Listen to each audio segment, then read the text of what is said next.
अब देखते हैं IUCD के बारे में, इंट्रा यूट्राइन कॉपर डिवाइस या इंट्रा यूट्राइन कॉन्ट्रासेप्टिव डिवाइस।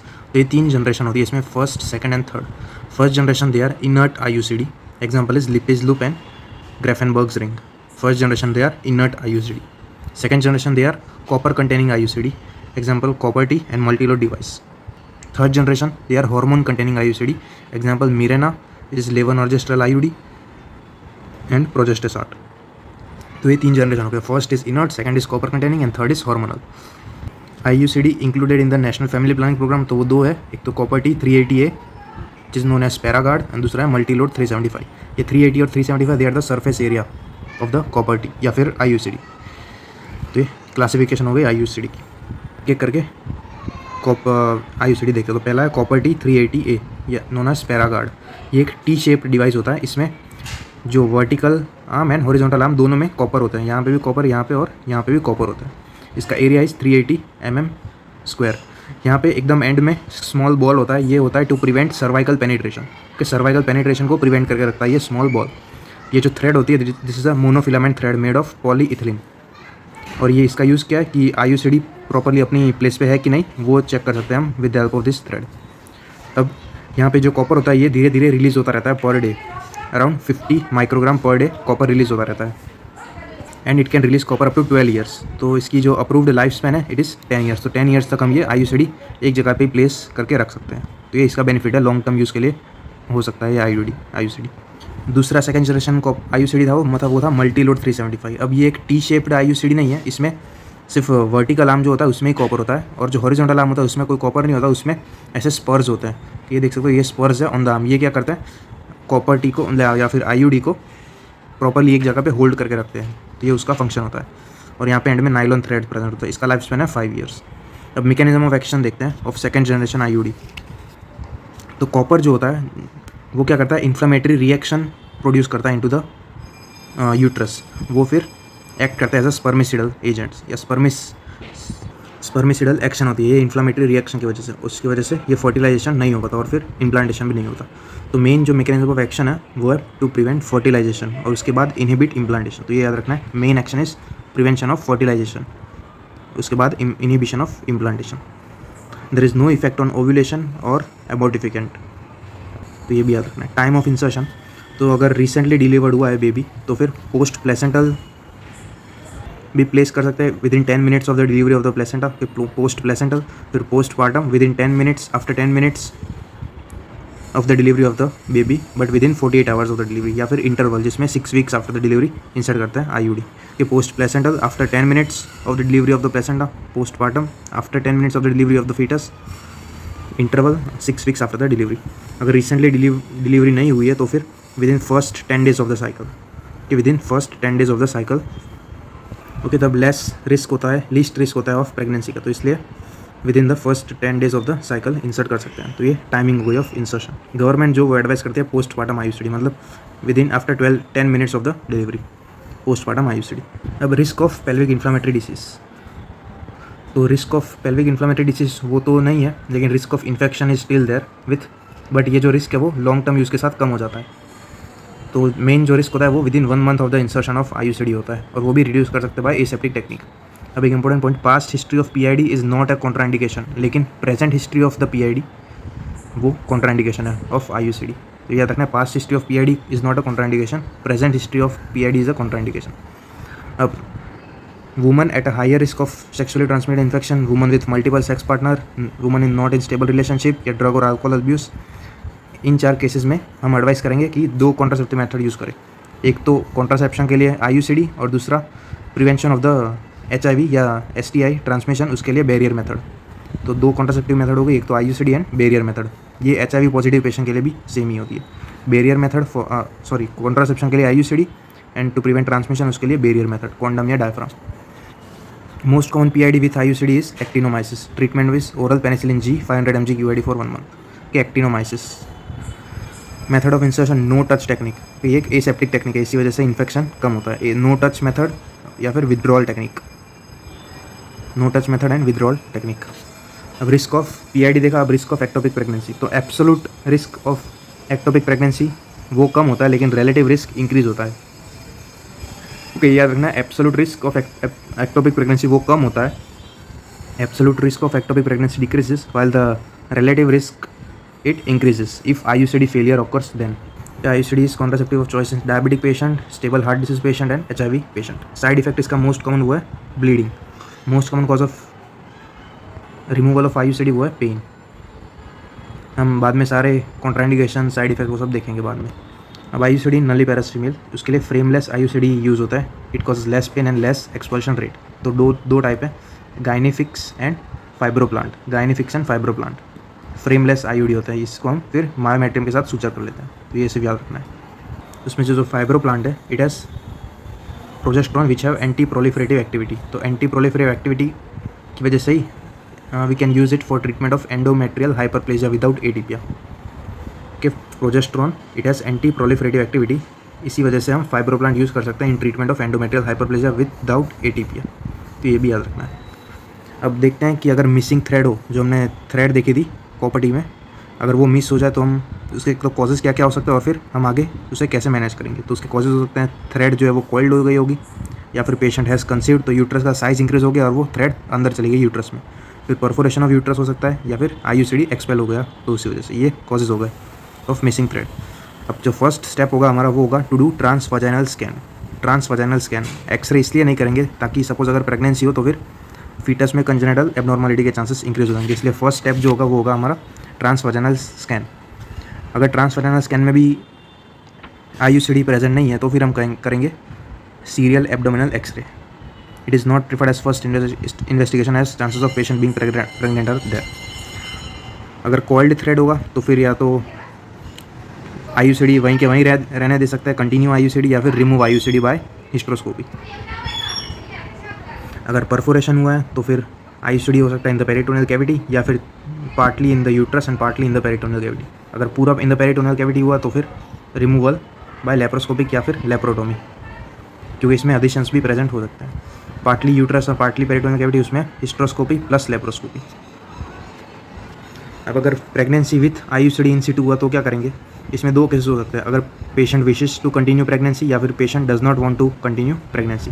अगर patient wishes to continue pregnancy, इसमें अगर थ्रेड विजिबल है तो फिर हम सिंपली रिमूव कर देंगे IUCD। लेकिन अगर थ्रेड विजिबल नहीं है तो फिर हम we will continue the pregnancy with IUCD in situ, क्योंकि IUCD वो टेराटोजेनिक नहीं होता, but there is increase chance of infection, abortion, PROM, IUG, preterm labour.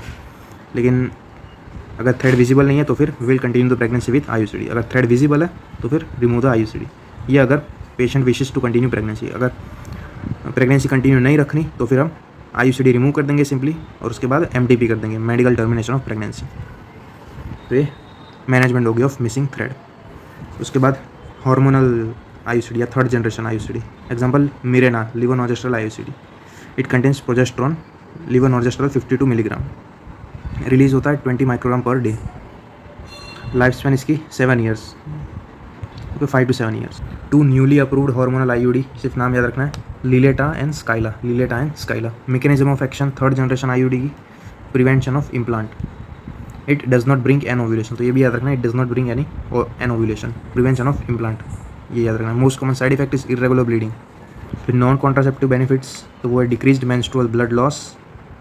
Okay, तो प्रोजेस्टेरॉन जो होता है वो एंडोमेट्रियम को होल्ड करके रखता है, तो फिर मेंस्ट्रुअल ब्लड लॉस वो कम होगा। And they are also used in abnormal uterine bleeding, fibroid, adenomyosis and emergency contraceptive में भी हम यूज़ कर सकते हैं। ये कॉपर टी के non contraceptive use, it can be used as emergency contraceptive. Mirena use नहीं कर सकते, सिर्फ कॉपर टी यूज़ कर सकते हैं एज इमरजेंसी कॉन्ट्रासेप्टिव। फिर एशरमैन सिंड्रोम में भी यूज़ कर सकते हैं टू प्रिवेंट एडिशन फॉर्मेशन, तो ये उसके नॉन कॉन्ट्रासेप्टिव यूज़। अब एंटी प्रोलिफरेटिव इफेक्ट होते हैं ये प्रोजेस्टेरॉन के, तो इसलिए हम treatment of endometrial hyperplasia without atypia, ये हमने पहले बता दिया, उसके लिए भी यूज़ कर सकते हैं। फिर endometriosis, prevention of endometrial carcinoma and it may also make the cervical mucus thick, तो फिर इट कैन प्रिवेंट PID। अब risk in Mirena, again same, absolute risk of ectopic pregnancy वो डिक्रीज होता है, लेकिन रिलेटिव रिस्क वो increase होता है। अगर फेलियर हुआ तो फिर relative risk of ectopic pregnancy वो इंक्रीज हो जाएगा, मिरेना में ज़्यादा होता है कंपेयर टू कॉपर टी, तो ये भी याद रखना है।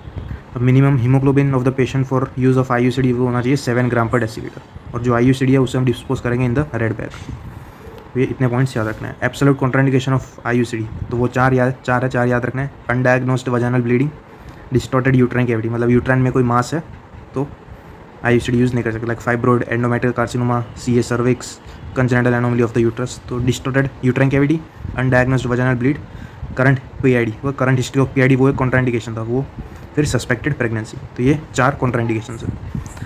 अब अगर पेशेंट को विल्सन डिसीज है तो कॉपर्टी इज कॉन्ट्राइंडिकेटेड, अगर हिस्ट्री ऑफ ब्रेस्ट कैंसर है तो मिरेना इज कॉन्ट्राइंडिकेटेड। तो ये भी याद रखना है, copper T is contraindicated in Wilson disease, Mirena is contraindicated in history of breast cancer.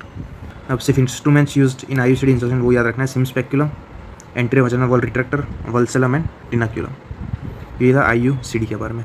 अब यहाँ पे मेन पॉइंट्स लिखे हैं। मैकेनिज्म ऑफ एक्शन मेन जो थी वो प्रिवेंशन ऑफ फर्टिलाइजेशन, उसके बाद इनिबिशन ऑफ द इम्प्लांटेशन, फिर जो मिरेना था वो सर्वाइकल म्यूकस विस्कोसिटी वो इंक्रीज कर रहा था, स्पर्म मोटिलिटी वो भी कम करेगा। फॉरेन बॉडी रिएक्शन ये करता है इनर्ट IUD, इसी वजह से it acts as spermicidal agent.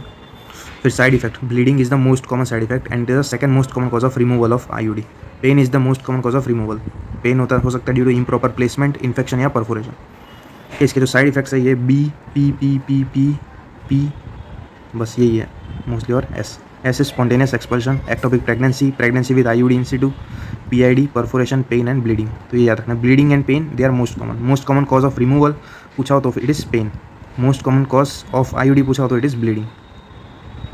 Absolute contraindication जो हमने पहले देखे थे 4, suspected pregnancy, current PID, abnormal या undiagnosed vaginal bleed, cancer, CA cervix, previous ectopic pregnancy, ये भी एक कॉन्ट्राइंडिकेशन। और जो IUD होता है वो STD प्रिवेंट नहीं करता, इसलिए हम IUD के साथ साथ बैरियर मेथड भी यूज़ करेंगे इन पेशेंट्स विथ HIV पॉजिटिव या हैविंग मल्टीपल सेक्सुअल पार्टनर्स। तो ये भी याद रखना है। तो ये था पूरा IUCD के बारे में। ओके, अब उसके बाद देखेंगे हम परमानेंट मेथड ऑफ कॉन्ट्रासेप्शन। तो उसमें फीमेल के लिए आती है ट्यूबल लाइगेशन एंड मेल के लिए आती है वैसेक्टोमी। तो पहले देखते हैं ट्यूबल लाइगेशन के बारे में। It is a permanent method of family planning for females. It requires only the consent of the female. Okay, सिर्फ फीमेल की कंसेंट चाहिए होती है, उसके पार्टनर की नहीं। साइट कौन सी होती है ऑफ ट्यूबल लाइगेशन, वो होती है isthmus. Isthmus is the junction of proximal and middle 1/3 of the fallopian tube. तो ये इस्थमस होती है साइट, तो ये याद रखना है। अब मेथड्स ऑफ ट्यूबल लाइगेशन 2 होती है, लेप्रोस्कोपिक ट्यूबल लाइगेशन और दूसरी मिनी लेप्रोटोमी। और दूसरी भी प्रोसीजर्स है वो बाद में देखेंगे, लेकिन मेन 2 यही है, laparoscopic and mini laparotomy. Structures कौन से होते हैं फ्रॉम एंटीरियर टू पोस्टीरियर, ये जो कॉर्नुअल एंड होता है फैलोपियन ट्यूब का, यहाँ पे 3 स्ट्रक्चर होते हैं। तो एंटीरियर टू पोस्टीरियर उसका निमोनिया RTO, सबसे एंटीरियर होता है राउंड लिगामेंट, फिर फैलोपियन ट्यूब एंड लास्ट में ओवेरियन लिगामेंट।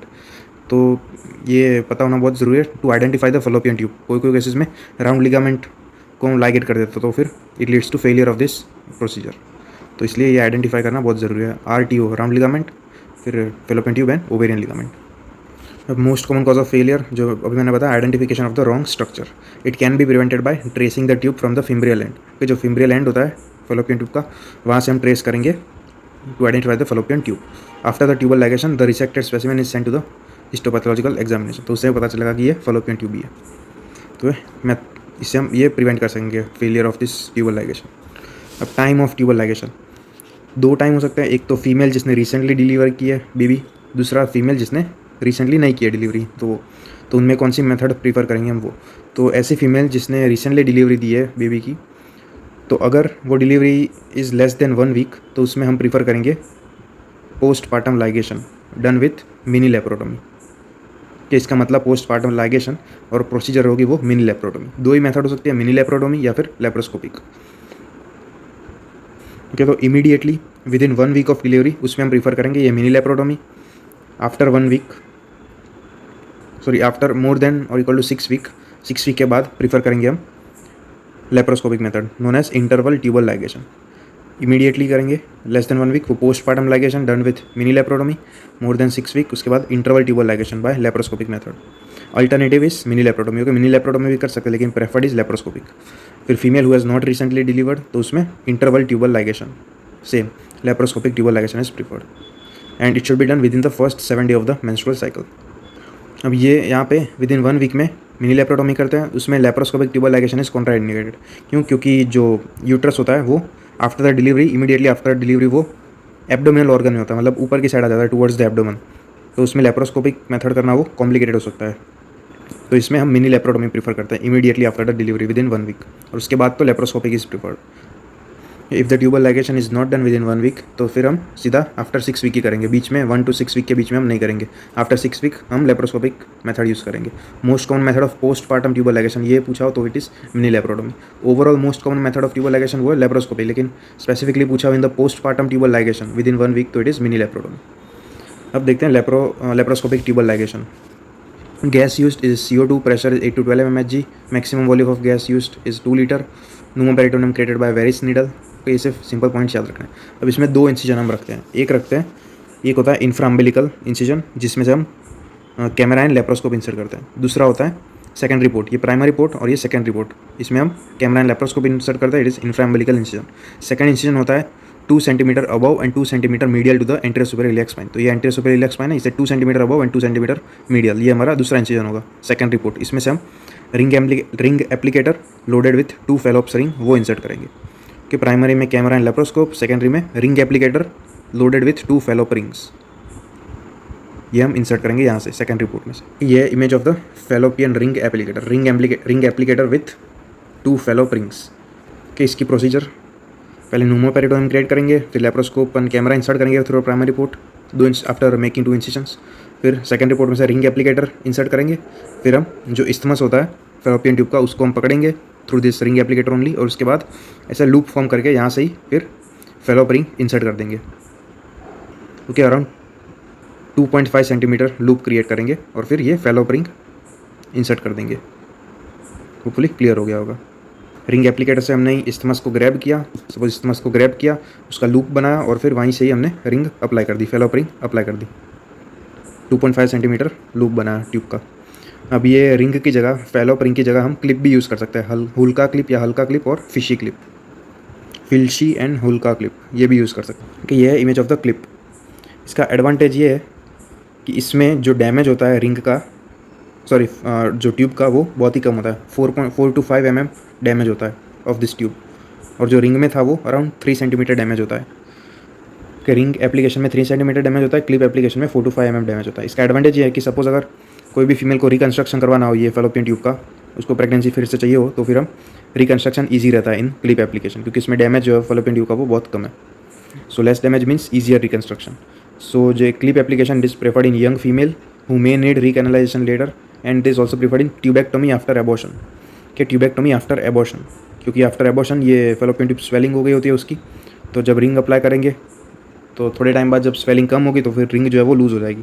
तो इसलिए इमीडिएटली आफ्टर एबॉर्शन हम ये क्लिप एप्लीकेशन प्रीफर करते हैं। कि पहले तो हमने बताया था ये laparoscopic tubal ligation can not be done in postpartum period, it is done as an interval sterilization method. दूसरा ये क्लिप रिंग, उसकी जगह हम इलेक्ट्रोकॉटरी भी यूज़ कर सकते हैं, जहाँ पे हम ट्यूब को सिर्फ बंद कर देंगे, मतलब इलेक्ट्रोकॉटरी ही दे देंगे। लेकिन उसका डिसएडवांटेज ये है कि थर्मल इंजरी हो सकती है to adjacent structure, and it also has a high risk for ectopic pregnancy. तो ये थी पूरी laparoscopic tubal ligation. Ring 3 method है, रिंग एप्लीकेशन, क्लिप एप्लीकेशन है, इलेक्ट्रोकॉटरी। इसके बाद सेकंड मेथड मिनी लेप्रोटोमी। इसमें हम स्मॉल इंसिजन रखते हैं 2 to 3 सेंटीमीटर। वो कहाँ पे रखते हैं वो हम अभी आगे देखते हैं। स्मॉल इंसिजन रखते हैं और वही इंसिजन से हम ट्यूब को बाहर निकालते हैं, ट्यूब को लाइगेट करते हैं और फिर ट्यूब को वापस अंदर प्लेस कर देते हैं। तो ये ओवरऑल प्रोसीजर है। It can be done in postpartum period and interval sterilisation also, लेकिन इंटरवल में most preferred is laparoscopy. Postpartum में तो एक ही ऑप्शन है, ये mini laparotomy, but it can be done in both postpartum and interval sterilisation. It is done under regional anaesthesia, patient bladder empty. Incision तो अगर पोस्टमार्टम ट्यूबल लाइगेशन हो immediately after delivery तो हम इंफ्राअम्बिलिकल एरिया में incision रखेंगे, क्योंकि जो uterus है वो एब्डोमिनल ऑर्गन बन चुका होता है तब इमीडिएटली आफ्टर डिलीवरी। तो इसलिए पोस्टमार्टम ट्यूबल लाइगेशन में हम इंफ्राअम्बिलिकल एरिया में इंसिजन रखेंगे। अगर इंटरवल स्टेरिलाइजेशन कर रहे हैं तो फिर 2 finger breadth above pubic symphysis. तो ये इंसिजन पोस्टमार्टम में इंफ्राअम्बिलिकल, इंटरवल में 2 finger breadth above pubic symphysis. फिर ये इंसिजन में रख दिया, फिर सर्जन क्या करेगा, वो फिंगर इंसर्ट करेगा इंसिजन से, फंडस ऑफ द यूट्रस को आइडेंटिफाई करेगा और वहाँ से ही फिर फलोपियन ट्यूब ट्रेस करेगा, फलोपियन ट्यूब का जो इस्तेमाल होता है उससे बाहर निकालेगा, उसका लूप बनाएगा और लाइगेट करके और वापस फिर अंदर प्लेस कर देगा। Tube is palpated by tracing it, fallopian tube is brought outside, procedure is completed by tubal ligation, फिर replacing the tube and suturing the wound. तो ये उसकी मेथड। अब ये उसकी पूरी प्रोसीजर। अब there are various method of tubal ligation. जो मोस्ट कॉमन मोस्ट प्रेफर्ड हुआ है पोमेरॉय टेक्निक। इसमें क्या करते हैं हम, इंसिजन रख के लूप सॉरी वो फलोपियन ट्यूब को बाहर निकाला, फिर फलोपियन ट्यूब का हमने लूप बना दिया, क्योंकि फलोपियन ट्यूब का लूप बना दिया और ये लूप बना उसके जो बेस पे वहाँ पे हम उसे हम लाइगेट कर देते हैं और फिर ये जो लूप है उसे हम कट कर देते हैं। तो कुछ इस तरीके का स्ट्रक्चर बन जाएगा आफ्टर कटिंग द लूप। के base of the loop is suture with rapidly dissolving suture, और सूचर जो यूज़ करेंगे वो होगा plain catgut. Rapidly dissolving suture है प्लेन कैटगट, पहले क्रोमिक कैटगट यूज़ करते हैं लेकिन उसके बाद अभी प्लेन कैटगट यूज़ करते हैं, इसलिए इसका नाम हो गया मॉडिफाइड पोमेरॉय टेक्निक। मॉडिफाई में प्लेन कैटगट यूज़ करेंगे, it is more rapid than chromic catgut. Loop again should be 2 centimetre of the tube. तो ये थी पोमेरॉय टेक्निक। उसके बाद सेकंड है वो है पार्कलैंड टेक्निक। पार्कलैंड टेक्निक में हम क्या करेंगे, इसमें ये जो मीजोसाल्पिंग्स होता है वहाँ पे हम एक विंडो क्रिएट कर देंगे। ओके, ये विंडो क्रिएट कर दी और फिर वही विंडो के ऊपर वाला जो फलोपियन ट्यूब होगा उसे हम बाहर निकालेंगे। सॉरी, ये विंडो क्रिएट करने के बाद हम उसके जो दोनों एंड पे जो फलोपियन ट्यूब होते हैं वहाँ पे हम डबल लाइगेशन रख देंगे। वहाँ पे पोमेरो में क्या था, सिंगल लाइगेशन, लेकिन यहाँ पे पार्कलैंड में डबल लाइगेशन इज डन। क्या window is created in the vascular region of the mesosalpinx, loop of the isthmus is made और फिर डबल लाइगेशन करेंगे दोनों एंड पे, और फिर ये जो पार्ट है फलोपियन ट्यूब का उसे हम रिमूव कर देंगे and ends are immediately separated. इसमें भी अगेन क्रोमिक या फिर प्लेन कैटगट यूज़ करेंगे। तो ये थी पार्कलैंड। सिर्फ याद रखना है window is made in the mesosalpinx और फिर डबल लाइगेशन इज डन। फिर इसके बाद लेस कॉमनली प्रेफर्ड मेथड है वो है इरविंग मेथड एंड उशिडा मेथड। इन दोनों का प्रिंसिपल सेम है कि जो फ्री एंड होता है ऑफ द फलोपियन ट्यूब उसे हम कहीं पे अटैच करके रख देंगे, या तो फिर सीरोसा में अटैच कर देंगे या फिर मायोमेट्रियम में। तो इरविंग में उसमें हम सीरोसा में अटैच कर देते हैं। ये जो प्रॉक्सिमल फ्री एंड होगा उसे हम यहाँ पे मायोमेट्रियम तक ले जाएंगे और इसे फिर यहाँ पे अटैच कर देंगे, सूचर ले लेंगे यहाँ पे मायोमेट्रियम में, to prevent tuboperitoneal fistula. Okay, to prevent tuboperitoneal fistula. तो ये मेथड है इरविंग एंड उशिडा। उशिडा में हम सीरोसा में अटैच कर देंगे ये प्रॉक्सिमल एंड। उशिडा मेथड उसकी एक और खास बात है कि इसमें हाइड्रो डिसेक्शन इज डन, मतलब फ्लूइड हम इंजेक्ट करते हैं इनटू द सीरोसा, तो फिर वो स्वेल हो जाएगा फलोपियन ट्यूब और फिर उससे हम इंसिजन रख के रिमूव कर देंगे, और फिर जो बाकी एंड है जो डिजिटल एंड है it is stitch along with the serosa with purse string suture. तो ये सब याद रहे तो रखना है इरविंग एंड उशिडा में। ये इरविंग मेथड, इसमें मैंने पहले बताया था proximal end is attach to the myometrium of the uterus. तो हमने प्रॉक्सिमल को यहाँ पे सूचर ले लिया है। फिर और एक लास्ट मेथड है क्रोनर्स फिम्ब्रेक्टोमी। इसमें हम सिर्फ फिम्ब्रा होता है फलोपियन ट्यूब का वहाँ पे डबल लाइगेशन ले लेते हैं, लेकिन ये it is not done now. अब फेलियर रेट देखते हैं। लीस्ट फेलियर रेट वो है ये कॉटरी का, कि cautery it has least failure rate. हालांकि उसमें रिस्क रहता है to injury of the adjacent organ, लेकिन जो लीस्ट फेलियर रेट है वो है कॉटरी। फिर उसके बाद Uchida, Irving and then Pomeroy. Chance of recanalisation किस में ईजी होता है, जिसमें damage to the fallopian tube वो मिनिमम हो, तो चांसेस ऑफ रिकैनालाइजेशन वो सबसे ईजी होता है in the clip, then ring, उसके बाद पोमेरॉय और लास्ट में होती है कॉटरी, क्योंकि इसमें इंजरी के चांसेस बहुत ज़्यादा होता है, लेकिन फेलियर रेट भी कम होता है। तो ये याद रखना है। रिकैनालाइजेशन में सबसे ईजी है clip, ring and Pomeroy, and least failure rate is cautery.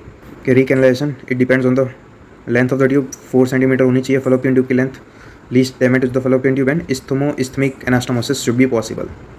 मतलब दो इस्थमिक एंड जो होता है वो नज़दीक होना चाहिए ताकि उसकी एनास्टोमोसिस हो सके, and it has the best prognosis. ये रिकैनालाइजेशन ऑफ फलोपियन ट्यूब। उसके बाद है एश्योर डिवाइस। एश्योर डिवाइस एक ये स्प्रिंग लाइक डिवाइस होता है। इसमें एक आउटर सिलेंडर होता है और एक inner cylinder. Outer cylinder made of निकल titanium, inner made by stainless steel.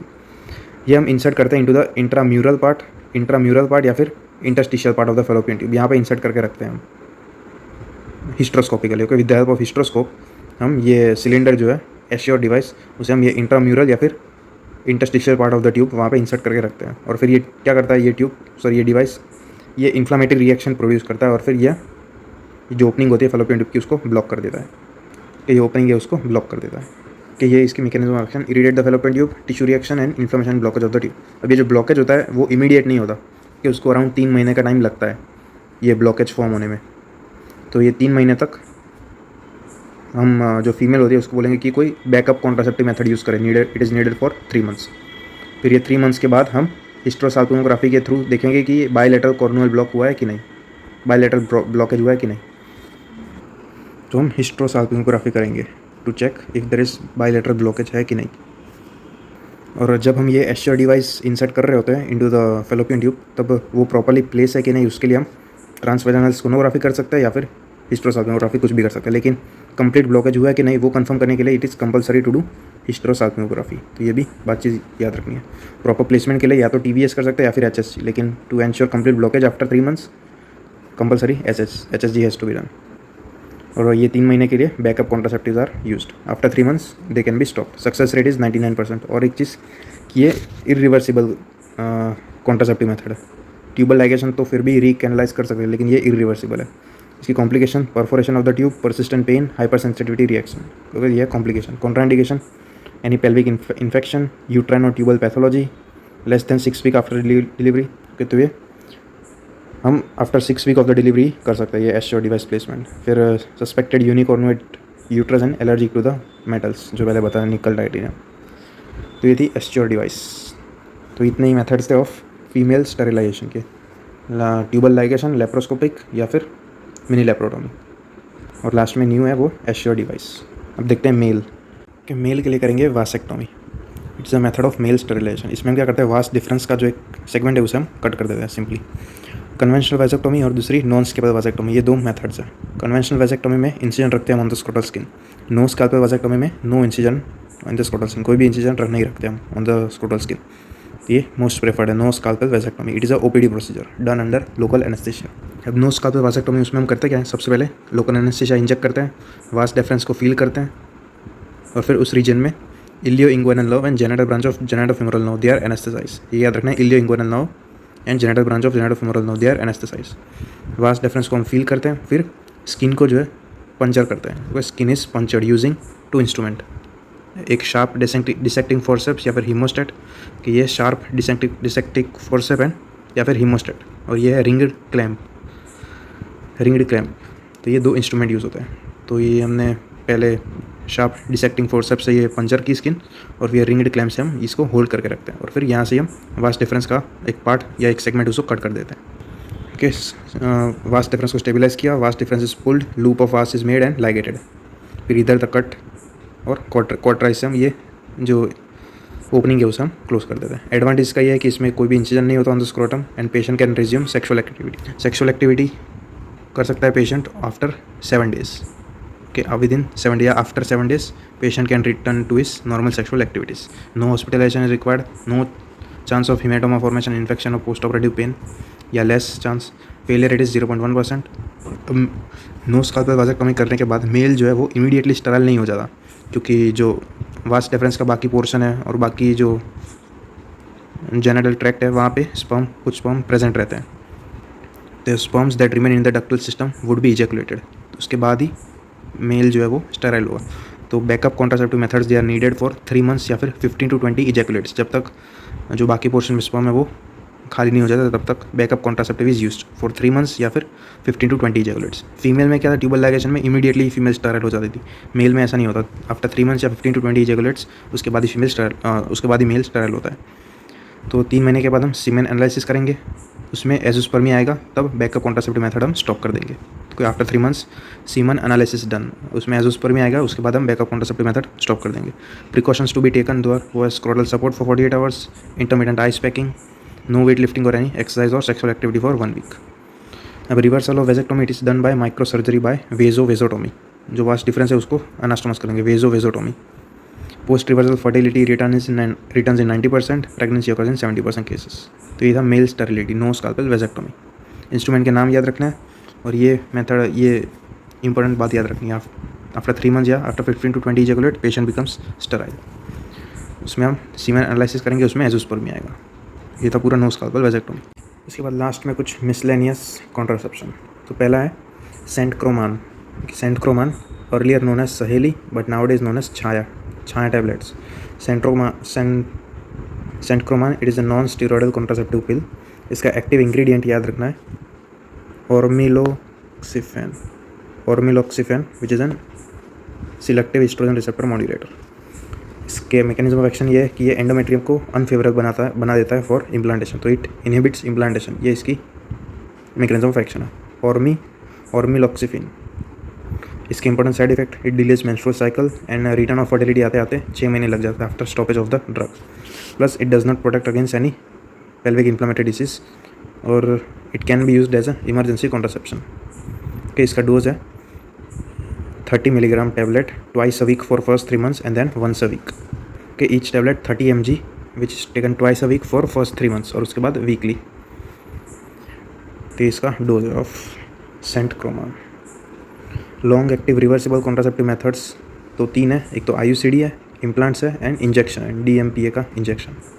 तो ये 3 long active reversible contraceptive methods, IUCD, implants and injections, DMPA injections. अब इमरजेंसी कॉन्ट्रासेप्शन देखते हैं. It is if contraception is taken after unprotected intercourse, it is emergency contraception. Mechanism of action is it delays ovulation. Okay, it delays ovulation. दूसरा, it inhibits implantation also. तो ये 2 इसकी mechanism of action. अब हम emergency contraception ले सकते हैं within 72 hours of unprotected intercourse, maximum till 5 days. Okay, maximum till 5 days ले सकते हैं हम ये emergency contraception. Ideally it is within 72 hours. Most effective emergency contraception it is copper T. Most effective on 5th day is again copper T. So IUCD it has to be inserted within 5 days of the intercourse. तो ये भी याद रखना है. Most effective hormonal emergency contraceptive हुआ है यूलिप्रिस्टॉल. कि most common most effective hormonal हुआ है यूलिप्रिस्टॉल 30 mg सिंगल डोज. उसके बाद है mifepristone 10 to 50 mg single dose. Mifepristone जो है वो एंटी प्रोजेस्टेरोन एक्शन होती है उसकी, उसका डोज है ये 10 to 50 mg सिंगल डोज. और उसके बाद है लिवोनॉर्जेस्ट्रल 1.5 mg सिंगल डोज और 2 divided dose 12 hours apart, 750 microgram के वैसे 2 टैबलेट 12 आवर्स अपार्ट. तो ये effective hormonal contraceptive most effective is ulipristal, mifepristone and levonorgestrel. लेकिन जो मोस्ट कॉमनली यूज्ड होता है वो होता है ये लिवोनॉर्जेस्ट्रल. अब एक मेथड है which is known as Yuzpe method for the use of oral contraceptive pill as emergency contraceptive. तो यूजपे मेथड में हम OCP यूज़ करते हैं फॉर इमरजेंसी कॉन्ट्रासेप्शन. तो इसमें 100 माइक्रोग्राम इथिनाइल एस्ट्राडायोल लेते हैं, उसके बाद वापस रिपीट करते हैं आफ्टर 12 आवर्स. ओके, तो इसके 2 रेजिम है, एक हाई डोज पिल रेजिम है, दूसरा लो डोज पिल रेजिम. हाई डोज में हम क्या करते हैं, अराउंड 50 माइक्रोग्राम इथिनाइल एस्ट्राडायोल लेते हैं, 2 टैबलेट. ओके, वैसे 50 माइक्रोग्राम की 2 टैबलेट तो 100 माइक्रोग्राम होगी. तो 50 की 2 टैबलेट लेते हैं इनिशियली और 12 घंटे बाद 2 टैबलेट दूसरी वापस लेते हैं. ये हाई डोज पिल. लो डोज पिल में अगेन सेम, ये 2 की जगह 4 टैबलेट लेते हैं, लेकिन उनका डोज जो है वो कम होता है, अराउंड 25 माइक्रोग्राम होता है. तो 25 माइक्रोग्राम इंटू 4 अगेन हो गया 100 माइक्रोग्राम. तो 4 टैबलेट लेंगे और 12 घंटे बाद वापस 4 टैबलेट. तो ये यूज़ पे रेजिम, यूज़ पे मेथड. इथिनाइल एस्ट्राडायोल लेते हैं 100 माइक्रोग्राम, उसके बाद रिपीट करते हैं 100 माइक्रोग्राम बाद में. हाई डोज में 2 टैबलेट, लो डोज में 4 टैबलेट. ई पील जो होती है इट कंटेंस लिवोनॉर्जेस्ट्रल. फिर दूसरी जो अभी हमने देखी थी सेंटक्रोमान, इसमें भी 2 टैबलेट लेते हैं कि टोटल 60 mg हो गए. एक टैबलेट 30 mg की थी तो 2 टैबलेट ली 60 mg after 12 hours, again repeat 2 tablets. तो ये सेंटक्रोमान. एक्टिव इंग्रेडिएंट था इसका ormeloxifene. Most effective hormonal contraceptive on 5th day it is ulipristal. ये सारे इंपॉर्टेंट पॉइंट्स हो गए. अब drugs which cannot be used as emergency contraceptive हुआ progesterone only pills, Mirena and misoprostol. They cannot be used as emergency contraceptive pill. Post abortal contraception, इसमें all the female are advised to use contraception after first timing इसकी it started immediately after the abortion. तो ये सारी methods for contraception, OCP, ये सारे injection, implant. Okay, abortion कोई भी हो, मेडिकल एबॉर्शन हो, सर्जिकल एबॉर्शन हो, स्पॉन्टेनियस एबॉर्शन हो, contraception method started immediately after the abortion. अगर 7 दिन तक डिले किया तो backup method is needed for 7 days, लेकिन इमीडिएटली स्टार्ट कर देते हैं हम contraceptive method which cannot be used immediately वो है diaphragm and natural method of family planning. Contraception in postpartum female, उसमें रूल ऑफ 3 है, जो पहले भी हमने देखा था स्टार्टिंग में. Rule of 3, non breast feeding या पार्शियली ब्रेस्ट फीडिंग में कॉन्ट्रासेप्शन हम स्टार्ट करेंगे 3 weeks after delivery, and exclusively breast feeding में 3 months आफ्टर डिलीवरी. एक्सक्लूसिव में 3 months after delivery, non breast feeding या पार्शियली ब्रेस्ट फीडिंग में 3 weeks after delivery. ये contraceptive methods है. Condoms, IUCD insertion, mini laparotomy and emergency contraceptive after 4 weeks of delivery. और उसके बाद सेंटक्रोमान and steroid contraceptive. लेकिन concern ये है कि ईस्ट्रोजन वो क्या करता है, कोई ब्रेस्ट मिल्क डिक्रीज करता है, क्लोटिंग फैक्टर इंक्रीज करता है, तो थ्रोम्बोएम्बोलिज्म के चांसेस इंक्रीज होता है. इसी वजह से ये कॉन्ट्रासेप्टिव मेथड जो हार्मोन होती है वो इफेक्टिव मतलब कॉशन के साथ यूज़ करते हैं. ये थी पूरी इमरजेंसी कॉन्ट्रासेप्टिव मेथड्स. इसमें जो याद रखना है, ये मोस्ट इफेक्टिव कौन सी है, कब तक ले सकते हैं, इन सब के डोजेज याद रखना है. मोस्ट इंपॉर्टेंट ये यूज़पी मेथड याद रखनी है, सेंटक्रोमान उसके डोज याद रखना है, कौन कौन से चीज़ ड्रग्स नहीं ले सकते वो याद रखनी है, और फिर पोस्ट एबॉर्टल एंड पोस्टपार्टम कॉन्ट्रासेप्शन याद रखना है. तो ये था पूरा कॉन्ट्रासेप्शन के बारे में. Thank you.